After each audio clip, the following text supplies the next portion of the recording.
Whether you're on Tank Nation or you want the Raptors to win, that one was painful in so many different ways. You had a season high in points for Scotty. Watching him to start the fourth quarter with the flurry, he had the dunk, the one-handed slam, big time. He had basically at the end of the shot clock, chucked up a three. His only three, knocks it down, and we're like, ooh, he is buzzing. He's got 27 in the game, and we're feeling phenomenal. And then the fellas come back out, Fred, Gary, OG, Pascal, and Scotty takes what? 2 shots the rest of the way? And the offense sticks. And we're tied at 124. I believe it was 124. Maybe it was 126. And Fred gets caught on the follow through, on the swipe through, whatever the hell you want to call it. And D'Lo goes to the free throw line. He knocks down 2. Raptors come up the floor. They get the ball to OG in the corner. Fakes it, gets his guy to fly by, steps to the side, wide open 3, misses it. The last couple possessions of the game, OG Anunoby has a couple wide open threes, and going into those shots, guys, I mean, he was 3 of 5 from 3. He misses both. And the Raptors lose 128-126 to the Minnesota Timberwolves. And now fall to 20-26. And I'm going to read something to you guys. And it's beyond painful to read this. Shout out to CrunchTime95 on Instagram. Over the last 3 days, the Raptors faced Milwaukee and Minnesota without Giannis, Chris Middleton, Karl Anthony Towns, and Rudy Gobert. They gave up 258 points on 52% field goal shooting and 46% from three-point range. They lost both. Tonight, the Raptors led by as many as 18 points. They were up by 12 with 7.5 minutes to go in the fourth quarter. From that point, they shot 2 of 15 and were outscored 18-4. All of this team was playing on the road in altitude. Yeah, right. They were playing last night. Minnesota, you were up by 12 with 7.5 to play. Minnesota was in Denver last night. On the second night of a back-to-back. And they're missing 2 of the 3 best players. And you still find a way to lose. And for people saying, well, they were close. Well, these games were close. You lose. As Crunch Time 95 says, they didn't have Giannis or Chris Middleton. These guys don't have Cat. They don't have Rudy Gobert. Albeit Rudy Gobert, you can argue what his impact is. His rim protection obviously is great. Nothing on the perimeter. But that's not the fact. You still allowed 126 tonight. Or 128, excuse me. And you allowed teams to shoot 52% from the field and 46% from 3 without those guys. We've talked about how the defense has been a massive issue. And it continues to be.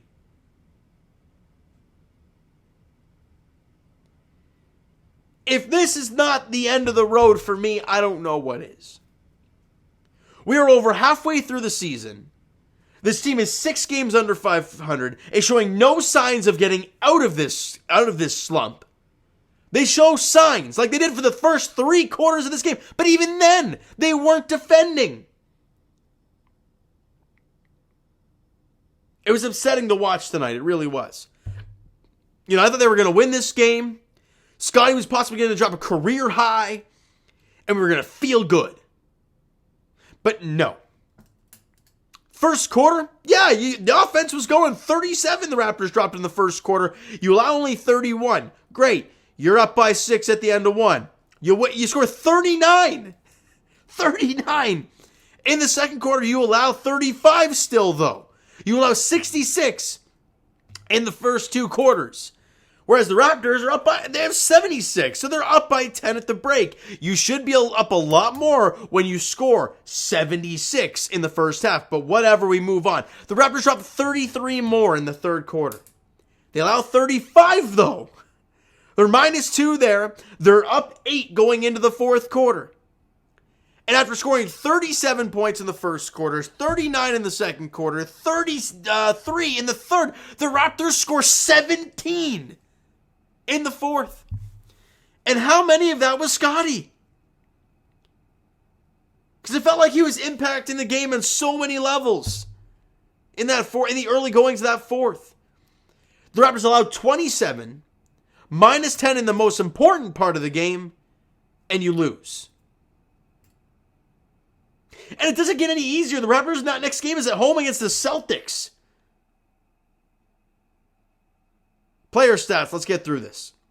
Pascal, 13 points, 7 rebounds, 9 assists. Shot 6 of 16, 1 of 2 from the line. Didn't even take a 3. I think he turned the ball over 4 times as well. I thought all night long Pascal was just driving, looking for calls. That's what it felt like all night long, and they weren't going. He was complaining, hence why he only shot 2 free throws. Should there have been more? Yeah, probably. But you can't play the game expecting and waiting for calls. Because if you're going to do that, you're not going to be playing very well.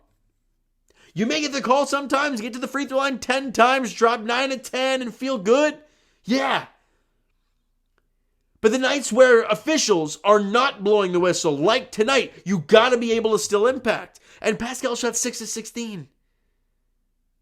And yeah, he had 9 assists, 7 rebounds. He was pretty close to a triple-double. That's great. But how much of an impact on this game positively did Pascal do today? Well, it didn't really feel like much. And that's, honestly, recently that's been the case for him. He'll figure it out. He'll bounce back, and he'll see. People that are doubting him will, they'll be like, "Oh, okay, yeah, he's garbage. He's not doing well anymore. Get rid of him. Perfect time to trade him." Blah, all that nonsense. Well, first off, you're trading him at his lowest point of the season, so why would you do that? Second of all, he will figure it out. Fred, I thought was great early on. So much aggressiveness, 25 points, 1 board, 10 dimes, had a double-double. Shot 7 of 13 from the field, 7 of 7 from the line, 4 of 6 from 3, 2 steals and a block. Somehow was a -12 while he was on the floor. The defensive woes, man. It's painful. Gary, 18 points, a couple boards. Shot 6 of 15 from the field. Happy birthday to Gary, but not good. 4 of 5 from the free throw line, 2 of 8 from 3-point range, had 2 steals and a block. He was also -12 in this one. Sorry, guys. My aunt's going to kill me, but you know what? It is what it is. It's already late, and I don't have time to redo stuff, right? You know what I mean? Anyways, OG, 15 points, 8 rebounds, shot 5 of 11 from the field, 2 of 2 from the line, was 3 of 7 from 3. We talked about those 2 big misses late. He was 3 of 5 going into those 2 shots and missed both. Had a steal and a block, did OG.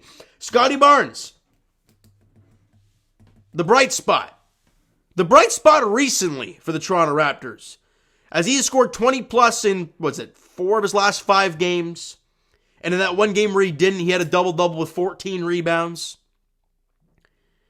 He was outstanding tonight. Now, again, early in the game, I thought he was getting fed a lot. Nice, easy dunks, but he was fine in the right spot. You got to know where to be without the ball, right? With guys that are with the ball, on-ball stuff, if you're great with that, that's fantastic. But if you can play a little off-ball as well, that's great. And Scottie, at least in the early goings of this game, played a lot of off-ball. Fred was finding him and getting those easy dunks, but a great job from Scottie early on, kind of feeling the game out, right? But still being an integral part of the offense. And then in that fourth quarter, obviously just took over and was just remarkable in the early goings. Ended the game with 29 points, a season high for him, 8 rebounds, 5 assists, shot 11 of 15 from the field, 6 of 7 from the free throw line, had a steal, 1 of 1 from 3, so obviously that buzzer, the buzzer beater there at the end of the shot clock, and had a couple steals, did Scottie. Turned the ball over a couple times as well, but again, when you're the integral part of the offense, you're going to have some turnovers. I thought he played phenomenal today, did Scottie. Really, really good game from him. I thought Fred and him played really good ball.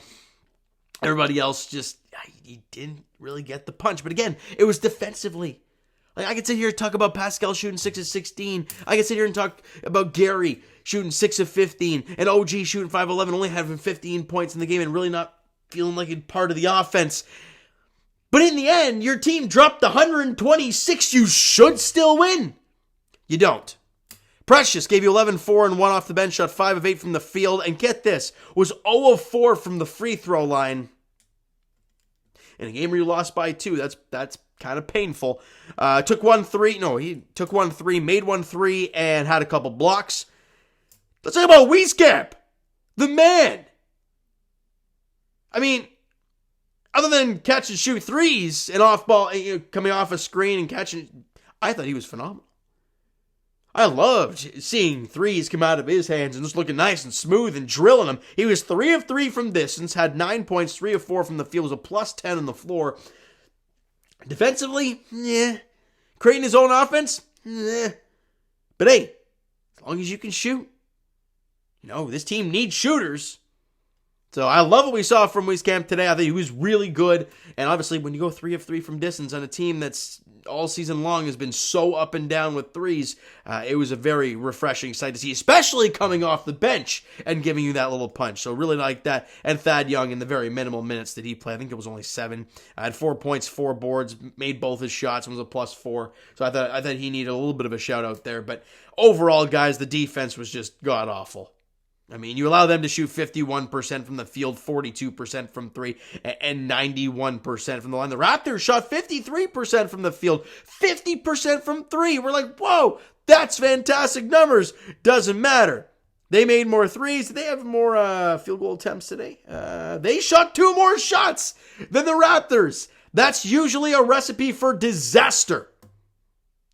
And it was. They made 3 more threes than the Raptors. That's a 9-point swing.